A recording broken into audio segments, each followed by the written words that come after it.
እዚች ሀገር ላይ ትንሽ መነቃነቅ ብርሃንና እውነትን ላክ ካላል ችግር ነው። እነርሱ ይምሩኝ ካላል እንደ ዳዊት ችግር ነው። ቡዳው ይበዛል፣ አፍዛ ደንግዙ ይበዛል፣ አጥፊው ይበዛል፣ ምቀኛው ይበዛል፣ ተንኮለኛው ይበዛል፣ እያንዳንዳችን ኮቴን የሚከታተለው ይበዛል። ስንት ጊዜ ነው ከገባ? 40 ቀን ሆኖኛል። በስንት ቀን ነው ግደል የተባልከው ነው? 7 ቀን ይኸው ሁኔታ ጠብቅ አመቻችና ድፋው ነው የተባልኩት። ድፋው ምን አልቻለም? አልቻልኩም። ምን አገዘህ ታዲያ? ምን አገደህ? ብዙ አጥፍቻለሁ ካልክ እሱን ምን አገደህ? ይንበረከካል፣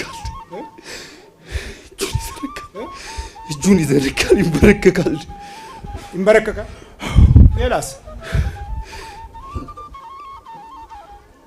ሌላስ? ሰው ምንም አላጠፋም፣ የኛ ጠላት ዲያብሎስ ነው ይላል። ሰውን አይከስም። ቅዱስ ቁርባኑስ ምን አረገ ነው? እሱማ ዋናው የመጨረሻው እኮ በቃ እሱ ነው። ማን ገዳደረው እሱ ነው። ምን አረገ እሱ? አስረከበን። ምን ብሎ? እሱ ለዚህ አስረከበን። ምን ብሎ? ጢባ የተጫወተብን እኮ በቃ ቅዱስ ቁርባኑ ከያዘን በኋላ ጢባ የተጫወተብን። ሲፈልግ ሞባይሉን ሪከርድ አድርጎ ቁጭ አድርጎ እሺ በሉ ተናገሩ መቼ ነው የገባችሁት እያለ ያናዝዘናል፣ ይጽፋል። ያው እንደለመደው እንግዲህ ሊናገር ነው። ከዚህ በፊት ገንዘቡን የሚጥልበት የሚያባክንበት ወስዶ የሚቀብርበት ነበረ። እሱ ቆይቷል፣ ከሄደ ብዙ ጊዜ ሆኖታል።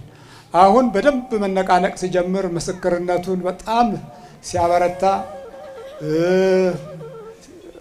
ብዙ ሁኔታዎችን በመንፈሳዊ ነገር ላይ ትኩረት ሲሰጥ ያው እንግዲህ እንደምታውቁት ነው የኛ ነገር ጥሎ ማለፍ አይደል።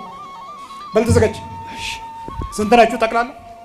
3 ከጥላውጊ ጋር? አዎ ጥላውጊ 2 ነኝ። አፉን ያዝ የተባልኩት 1 ነኝ። 3 ናችሁ ጠቅላላ። እሺ ተንበርከክ። ወጥተናው ተከሰውነቱ ላይ ለህዝቡ ምን መልእክት አለ? ለህዝቡ ስለተያዝን ነው እንጂ ይድፋችሁ ልንል ነበር። ስለተያዝን ነው እንጂ ድፍት ያርጋችሁ ያተራምሳችሁ ብጥብጥ ያርጋችሁ በዘር ያባላችሁ ልንል ነበር። ያው አልን እኮ ማለት ነው። ግን እርግማናችን አይደርስም። ጥላውጊ አይደለም ረጋሚ እኮ ነኝ። ጥላውጊ ነው? አዎ ረጋሚ ነኝ። ረጋሚ ቋንቋዬ ስናገር አፌ ላይ ያለው ይሳካልኝ ነበር። ጨንገር ነበርኩ፣ ሰይፉ ጨንገር ነበርኩ። በፊት የዛሬ 100 ዓመት ሰይፉ ጨንገር ነበርኩ። አሁን ጥላውጊ ሆኜ ነው። ወጣው። አይ አሁን ያደ